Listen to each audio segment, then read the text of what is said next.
សម្រាប់ការងារនៅក្នុងវិស័យ IT ខ្ញុំចាប់ផ្ដើមស្គាល់វាខ្លះៗហ្មងចុងឆ្នាំ2020ពេលហ្នឹងនៅរៀនទេឆ្នាំទី2ទី3ខ្ញុំអត់សូវចាំដែរឯខ្ទង់ប៉ុណ្ណឹងហើយអញ្ចឹងមកដល់ឥឡូវវាចូល4ឆ្នាំចាស់បាទដែលយើងចាប់ផ្ដើមណាតែដំបូងឡើយjoin ជា team ទេបានថាយើងចូលរួមជា team បាទជម្រាបសួរសួស្តីអ្នកនរគ្នាស្វាគមន៍មកកាន់វីដេអូថ្មីហើយនេះគឺជា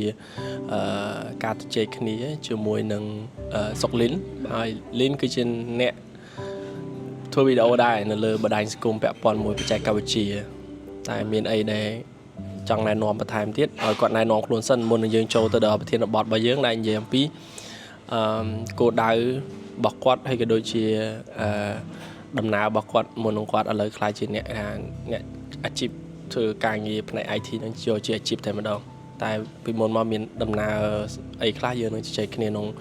វីដេអូនឹងផងដែរឥឡូវអាចណែនាំខ្លួនសិនណាប្រូបាទសួស្តីម្ដងទៀតអ្នកនរគ្នាខ្ញុំឈ្មោះសុកលីនហើយបាទនៅក្នុង page ខ្ញុំក៏ធ្វើ content តជាមួយនឹង technology ដែរPalin Coder ដែលអ្នកនរគ្នាមួយចំនួនអាចនឹងធ្លាប់ស្គាល់ហើយសប្តាហ៍ថ្ងៃខ្ញុំគឺជាបុគ្គលិកបម្រើការងារនៅក្នុងក្រុមហ៊ុនឯកជនមួយផ្នែក IT បាទយើងអ្នកដែលអ្នកនរគ្នាស្គាល់ថា IT ហ្នឹងហើយជាផ្នែកខាង programmer អ្នកសរសេរកូដបង្កើតកម្មវិធីអីជាដើមបាទ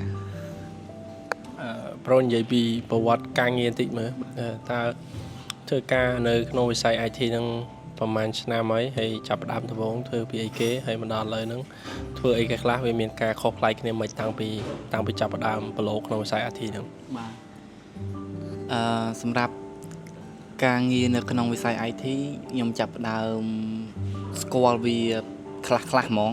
ចុងឆ្នាំ2020ពេលហ្នឹងនៅរៀនទេឆ្នាំទី2ទី3ខ្ញុំអត់សូវចាំដែរឯខ្ទង់ប៉ុណ្ណឹងហើយអញ្ចឹងមកដល់ឥឡូវវាចូល4ឆ្នាំចាស់បាទដែលយើងចាប់ផ្ដើមណាតែដំបូងឡើយjoin ជា team ទេបានថាយើងចូលរួមជា team គាត់មាន freelance project ចឹងទៅគាត់ដល់ពេលដំបូងហ្នឹងយើងអត់ចេះទេយើងចូលទៅដូចទៅរៀនជាមួយគេចឹងណាហើយយល់ខ្លះពី system ពីប្រព័ន្ធដែលយើងបង្កើតដូចប្រព័ន្ធគ្រប់គ្រងការលក់អីជាដើមបាទហើយបានប្រហែលជាយើង involve ការងារនឹងទៅហើយក៏បានដូចជាពាក់កណ្ដាលឆ្នាំ2021ក៏ intern នៅក្នុងក្រុមហ៊ុនមួយកន្លែងដែរតែគាត់ថា intern បានតែ3ខែទេហើយក៏ចាប់ផ្ដើមចូលធ្វើការពេញសិទ្ធនៅក្នុងក្រុមហ៊ុនផ្សេងមួយទៀតបាទដល់ពេលអញ្ចឹងថាយើង intern នៅក្រុមហ៊ុនមួយឯងផ្សេងតែដល់ពេល intern បាន3ខែយើងជាប់ជាបុគ្គលិកពិសេសនៅក្រុមហ៊ុនតែក្រុមហ៊ុនផ្សេងយើងទៅធ្វើកន្លែងក្រុមហ៊ុនផ្សេងវិញសភាកន្លែងផ្សេងបាទអញ្ចឹងចាប់ដើមការងារពីដូចជាចុងឆ្នាំ2021មកដល់បច្ចុប្បន្នហ្នឹងបាទ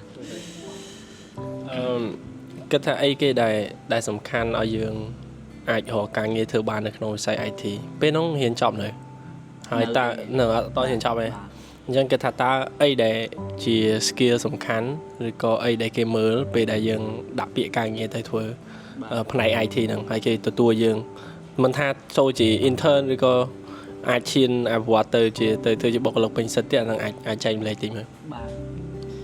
បើសម្រាប់ intern អាហ្នឹងដូចជាអត់សូវជាគិតទៅលើបទពិសោធន៍ការងារអីប្រហែលទេពីច្រើនណាបើសិនយើងដាក់ពាក្យថា intern យើងអត់មានបទពិសោធន៍ឬក៏យើងមានតិចតួចក៏អត់ជាបញ្ហាដែរព្រោះអានេះវាអាស្រ័យលើក្រុមហ៊ុនដែលគាត់ចង់ផ្ដល់ឲ្យយើងហើយអូខេវាក៏ពាក់ព័ន្ធខ្លះទៅលើការសិក្សារបស់យើងព្រោះនៅក្នុង CV យើងនឹងរៀបរាប់ណាយើងនឹងបង្ហាញពីព័ត៌មាននៃការសិក្សារបស់យើងណា background study academic background របស់យើងខ្លះហ្នឹងអញ្ចឹងក៏វាជាចំណុចតាក់ទាញមួយដែរប៉ុន្តែជាក់ស្ដែងសម្រាប់យើងចូលជាបុគ្គលិកពេញសិទ្ធិហ្មងយើងស្ពាសជាបុគ្គលិកហ្មងទី1ហ្មងជាបទពិសោធន៍គេអត់សូវមើលទៅលើការសិក្សាឲ្យប្រហែលទេប្រាប់ថាសាលាថាយើងរៀននៅណាអញ្ចឹងទៅអីដែលគេចាប់អារម្មណ៍គឺទៅលើជំនាញរបស់យើងទៅលើបទពិសោធន៍ហើយយើងធ្លាប់មានបទពិសោធន៍លើការងារហ្នឹងរយៈពេលប្រហែលយើងមានបទពិសោធន៍ទៅលើអ្វីខ្លះ នៅក្នុង IT យើងនិយាយពី technology ព្រោះដើម្បីបង្កើតជាប្រព័ន្ធឬក៏ជា app យើងអីបានណាជាប្រព័ន្ធមួយបានអាហ្នឹងយើងវាមិនថាវាជា combination នៃ technology ផ្សេងៗទៀតជាច្រើនដែលរួមចូលគ្នាដើម្បីបង្កើតបានជារបស់មួយអញ្ចឹងគេមើលទៅលើ experience របស់យើងទៅលើ technology នីមួយៗហ្នឹងយើងធ្លាប់ចេះអីយើងធ្លាប់ធ្វើអីហើយតើតើមួយនឹង project យើងធ្លាប់បានធ្វើ project អីខ្លះយើង list down ពី project ដែលយើងធ្លាប់ involve ទៅអញ្ចឹងគឺគេចាប់អារម្មណ៍ទៅលើរឿងទាំងអស់ហ្នឹងបាទហ្នឹងគឺជាចំណុចសំខាន់ជាងគេហ្មងគឺ experience បាទហើយមួយទៀតដូចជាចាស់ស្ដាយដូចពេលដែលយើងចូលសម្ភាសក៏គេអត់ដែលខ្ញុំសម្ភាសក៏ច្រើនក៏ធ្លាប់សម្ភាសច្រើនកន្លែងដែរអត់ដែលសូវមានកន្លែងណាសួរយើងពីការសិក្សាឯងអត់ដែលមានទេសួរយ៉ាងច្រើនមកពីសាលាណាចប់គេសួរបទពិសោធន៍យកហ្មងហើយគេសួរ technology ថាសួរពី skill យើងយកតែហ្មងបាទគេសួរហ្នឹងគេចង់តេស្តយើងថាយើងចេះប៉ុន្មានឬក៏តាមរយៈសំណួរដែលគេសួរហ្នឹងគេសួរមិនខ្លះគេសួរយើងធ្លាប់ប្រើកម្មវិធីអីខ្លះបទពិសោធន៍អីខ្លះប៉ុន្តែគេមិនដឹងថាយើងចេះកម្រិតណាឬក៏ប៉ុណ្ណាគេអាចវាតម្លៃយើងបានមិនពេលហ្នឹងធម្មតានៅក្នុង CV យើងរៀបរាប់ពីអីដែលយើងចេះហើយយើងរៀបរាប់ពីអីដែលយើងបានឆ្លងកាត់បានធ្វើអញ្ចឹងអ្នកដែលគាត់សភាគឺគាត់សួរតែក្នុងហ្នឹងឯងអញ្ចឹងឧទាហរណ៍ថាបាទគាត់សួរនៅក្នុងហ្នឹងព្រោះគាត់អ្នកសភាគាត់ដឹងហើយគាត់ដឹងថារបស់ហ្នឹងគាត់មាន experience ដែរគាត់មាន experience ដែរហើយអញ្ចឹងគាត់សួរនៅក្នុងហ្នឹងថាគាត់សួរដេញដូចគាត់សួរបញ្ជាក់ថាពិតជាយើងពិតជាអញ្ចឹងមែនអត់បាទសួរបញ្ជាក់ព្រោះធម្មតាធ្វើតែយើងបាទធ្វើតែ list ថាយើងចេះអីអាហ្នឹងវាអ្នកណាក៏អាចសរសេរបានដែរត្រូវឯងប៉ុន្តែជាក់ស្ដែងសំណួរដែលយើងអាចឆ្លើយទៅគេបានលុះត្រាតែយើងយល់ពីរបស់ហ្នឹងមែនតែនបាទគេឆ្លើយព្រោះធម្មតាសំណួរអ្នកសួរគាត់បកកាយសួរគាត់សួរកលឹះតាណាមួយដើម្បីឲ្យយើងដើម្បីជាដូចដើម្បីឆ្កឹះយើងថាតើយើងពិតជាចេះហ្នឹងមែនអត់ចឹងណាបាទតែមុននឹងប្រូបានការងារពេញសិទ្ធគឺធ្លាប់ intern ធ្លាប់ធ្វើ project ធ្វើអីតែពេលហ្នឹងទៅរកនៅណាយើងថាមានយើងមានអ្នកខ្លះគឺកំពុងរៀនឆ្នាំទី3ទី4ហើយកំពុងរៀនក្នុងវិស័យ IT ហ្នឹងណាអត់មាន connection អត់ដឹងថាទៅរកនៅណាអត់ដឹងថាដាក់ពាក្យអីអត់ដឹងថាមានអីដែលជាការណែនាំដល់ពួកគាត់ដើម្បីគាត់អាចបានអា skill ហ្នឹងពីព្រោះបើគាត់រៀននៅក្នុងសាលាអាចធ្វើ project ទៅនៅធំសាលាហ្នឹងគាត់ដឹងខាងក្រៅអញ្ចឹងណាតែគាត់ធ្វើមិនបើពិសោធន៍ខ្ញុំហ្មងអាហ្នឹងជាការចៃដន្យហើយក៏សំណាងដែរដែលយើងមាន connection យើងមកថាយើងស្គាល់ជាមួយរៀមច្បងដែលគាត់អ្នកជំនាញខាងហ្នឹងណាជំនាញខាង IT ហ្នឹងពេលហ្នឹងយើងនៅរៀនអត់ដឹងដូចតែគ្នាទេយើងអត់ដឹងថាយើងនិយាយមកទៅអត់ដឹងថាយើងនៅកន្លែងណាហើយអត់ដឹងថាយើងត្រូវចាប់យកអីពិតប្រាកដទេអត់ដឹងយើងពិបាកយ៉ាងហ្នឹងដូចយើងវិញហ្នឹងលុះប៉ុន្តែជាសំណាងយើងស្គាល់យើងបានបង្កើតទំនាក់ទំនងមួយជាការចៃដន្យជាមួយរៀមជួលគាត់ចេះទៅគាត់ហៅយើងទៅណែនាំហើយក៏បានធ្វើ project ជាមួយគាត់ប៉ុន្តែអត់បានកម្រៃទេបាទប៉ុន្តែអានេះវាជាការបាក់ផ្លូវមួយសម្រាប់ខ្ញុំប៉ុន្តែក្រៅពីចូលធីមហ្នឹងខ្ញុំក៏បានទៅរក intern នៅក្នុងក្រុមហ៊ុនដែរអីដែលជាបទពិសោធន៍ហ្មងគឺដើរ search មើលតាម social media យើងស្វាស្វែងតោះតែស្វាស្វែងហើយយើងមើលទៅតាម social media Facebook បាទ Facebook យើងទៅ scroll មើលទៅមកអញ្ចឹងកាន់ micro ជាប់ទៅអូខេ LinkedIn ឥឡូវហ្នឹង LinkedIn គេថាជា platform ដែលនិយមសម្រាប់ការនិយាយទៅជា platform សម្រាប់ការរកការងារធ្វើហ្មងបាទសម្រាប់ការ apply ដល់ពេលអញ្ចឹង search មើលតាមអញ្ចឹងអីហើយក៏បានចូល intern ទៅបាទអាហ្នឹងស្វាស្វែងហើយមួយទៀតក្រៅពីការស្វាស្វែងហ្នឹងយើងក៏ព្យាយាមmake connection ដែរតែយើងហ៊ានសួរទៅមិនថាមិត្តភ័ក្តិរបស់យើងសួរគេថាកន្លែងហ្នឹងឧទាហរណ៍តាមយើងស្គាល់មិត្តភ័ក្តិណាម្នាក់ដែលគាត់ធ្វើការនៅកន្លែងមួយសួរថាគេមានរើសអត់បាទយើងបាទអាចជាគ្រូអាចជានរណាម្នាក់យើងត្រឹមតែសួរយើងបាទយើងហ្នឹងហើយបើយើងចាំហ្មងយើងងាយទេតោះតែយើងចេញទៅរកវាបាទ ចឹងក៏លើវាមានតែប៉ុណ្ណឹងហើយមួយទៀត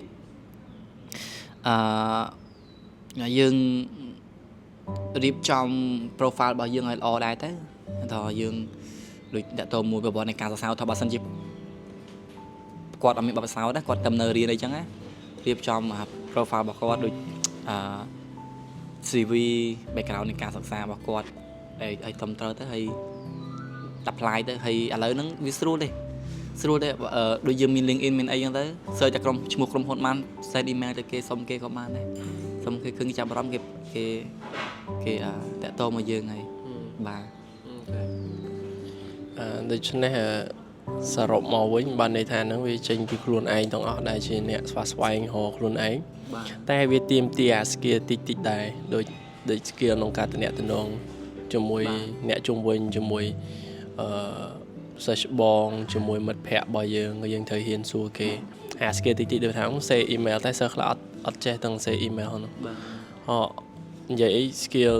តារៀបចំ CV តែអ្នកខ្លះអត់ចេះរៀបចំ CV ខ្លួនឯងឲ្យបង្ហាញពីអ្វីដែលខ្លួនឯងមានហ្នឹងអញ្ចឹងទៅអាហ្នឹងវាក៏ជាចំណុចតិចទេប៉ុន្តែវាសំខាន់វាអាចកំណត់ថាតើយើងអាចរកបានឬក៏អត់ប៉ុន្តែគឺបើយើងដាក់គោលដៅថាឆ្នាំទីម៉ែនក្នុងឆ្នាំទី3ឬក៏ទី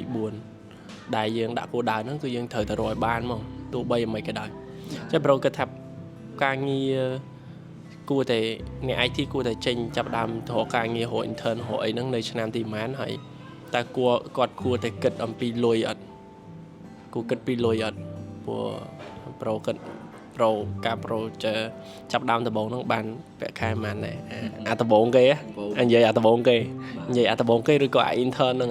គេឲ្យលុយអត់ឬក៏អត់គេអត់ឲ្យបើបសោតខ្ញុំដំបូងអត់បានលុយផងបាទដំបូងយើងចូលជា team ហ្នឹងតែយើងបានស្នាក់នៅមួយគេណា team គាត់មានសិស្សតែគាត់ប្រមូលមកដើម្បីមកណែនាំមកបរិញ្ញាឲ្យជួយការងារគាត់តែគាត់ផ្ដល់ជាកន្លែងស្នាក់នៅកន្លែងដូចជាអាហារសម្រាប់យើងញ៉ាំអញ្ចឹងណាអញ្ចឹងពីខ្ញុំអត់សូវគិតរឿងលុយផងព្រោះយើងចង់ចេះព្រោះយើងអត់ចេះអីមែនហ្នឹងយើងចង់ទៅរៀនណាបាទយើងចង់ទៅរៀនឲ្យបាន skill តែដល់ពេលយើងអត់សូវខ្វល់ប្រហែលទេតែដល់ពេលយើងចេះហើយហ្នឹងចាំយើងឡើងគិតដែរឡើងគិតដែរបាទឆ្នាំទីម៉ានពេលចេញឲ្យសិស្សគួរចេញរកទៅឆ្នាំដូចជាឆ្នាំទី2ពេលនោះឆ្នាំទី2បាទឆ្នាំទី2ចាប់ដើមរហើយឆ្នាំទី1យើងនៅរៀនសិន level រៀនច្រើនឆ្នាំទី1សាលាមានមុខជាយើងរៀនច្រើនសម្រាប់សិស្សវិញគួរតែឆ្នាំទី2ដែរតែឆ្នាំទី1មិនថាគាត់ផ្ដោតទៅលើ foundation ឲ្យច្បាស់ណាចាប់ foundation ឲ្យបានព្រោះ foundation ហ្នឹងវាសំខាន់ណាព្រោះទី1ចេះធម្មតាសាកលវិទ្យាល័យយើងចូលមកកន្លែងថ្មីយើងចេញពីវិទ្យាល័យមកចូល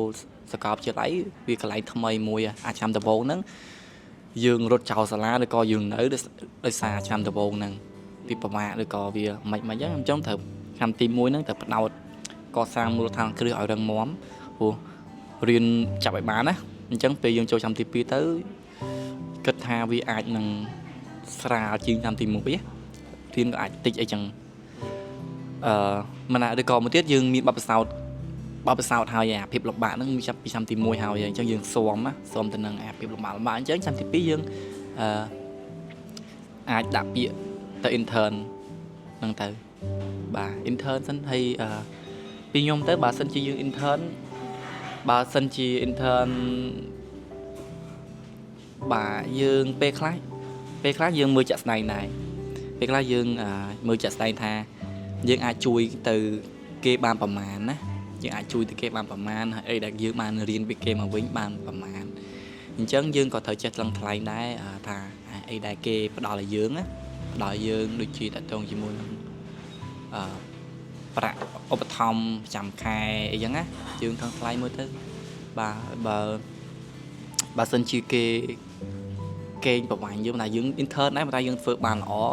តែគេនៅតែឲ្យប្រាក់ខែទេហ្នឹងយើងต้องថ្លែងតាមហ្នឹងទៅយើងបាទយើងគិតមើលខ្លួនឯងយើងវាតម្លៃមើលខ្លួនឯងបាទតែបើសិនជាយើងអត់ជួយឲ្យគេបានផងហើយ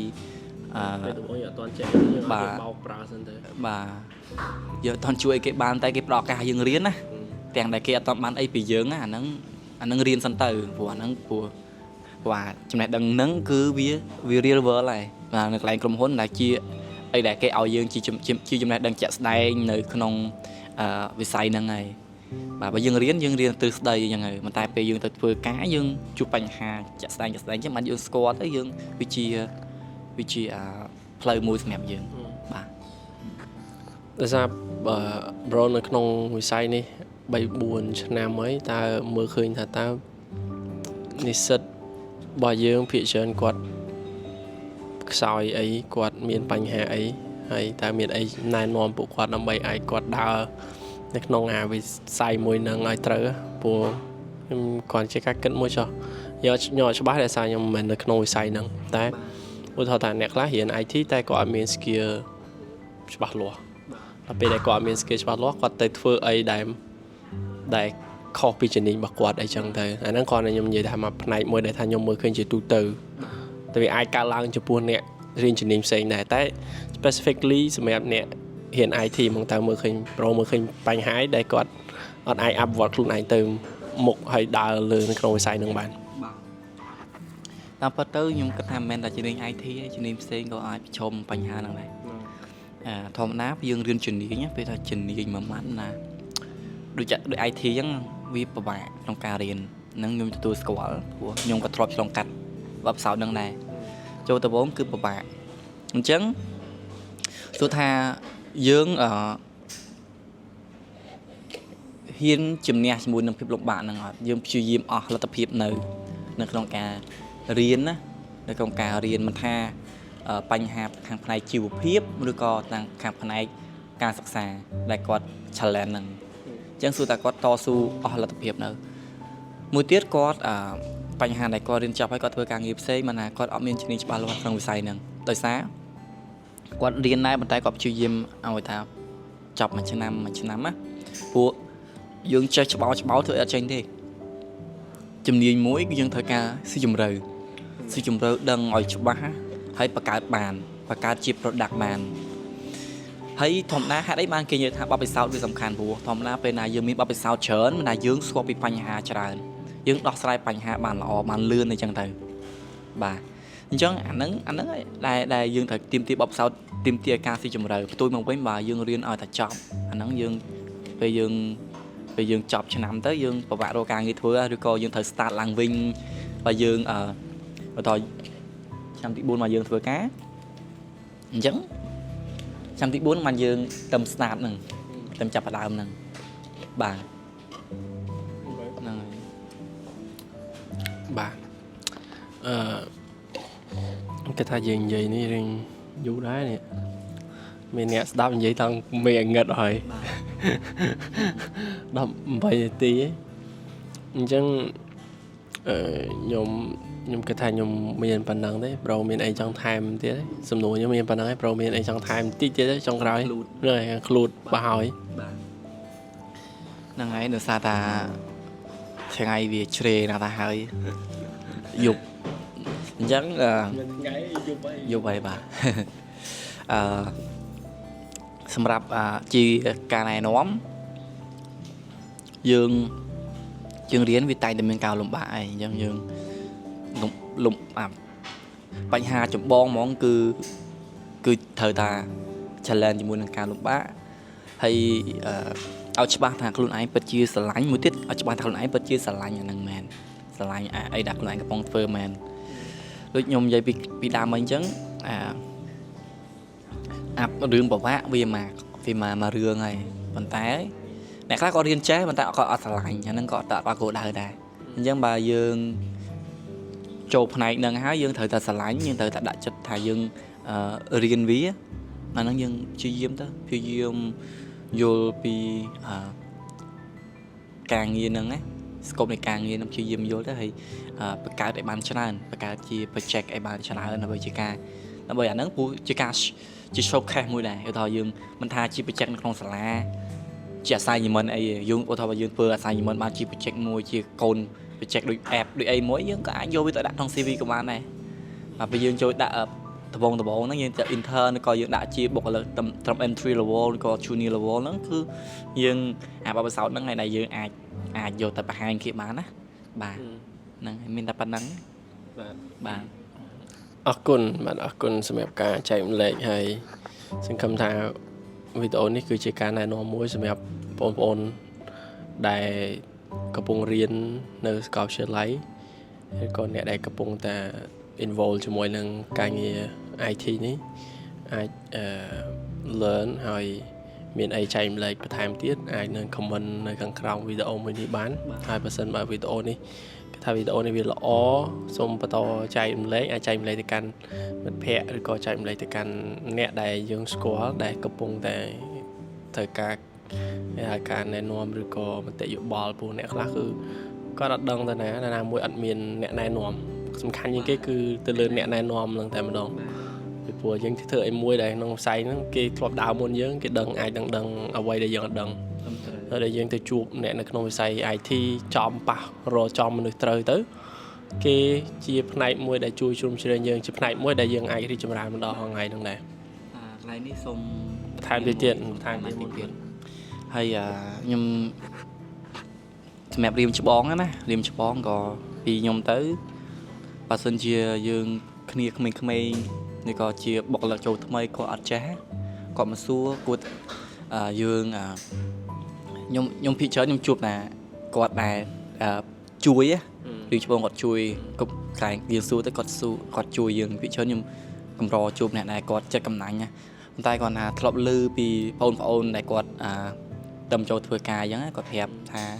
កន្លែងដែលគាត់កំពុងធ្វើការខ្លះសួរទៅកាន់រៀមច្បងដែលគាត់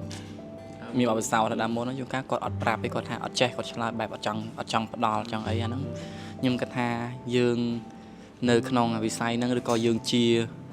អ្នកទៅនិយាយមកជាមនុស្សជាតិដូចគ្នាយើងគួរតែចែករំលែកគួរតែផ្ដល់ជំនួយថាព្រោះគ្នាទៅចាប់ផ្ដើមអាហ្នឹងយើងត្រូវតែដឹងយើងព្រោះយើងចាំចាប់ផ្ដើមក៏យើងចឹងដូចគ្នាដែរអញ្ចឹងត្រូវតែបើកចិត្តព្រោះយើងរស់នៅគ្មានអីក្រៅពីការចែកម្លែកទេហើយអាហ្នឹងចុងក្រោយយើងនឹងស្លាប់ហើយយើងបាត់ទៅវិញអស់ទេមានអីក្រៅពីយើងត្រូវចែកម្លែកគ្នាបាទ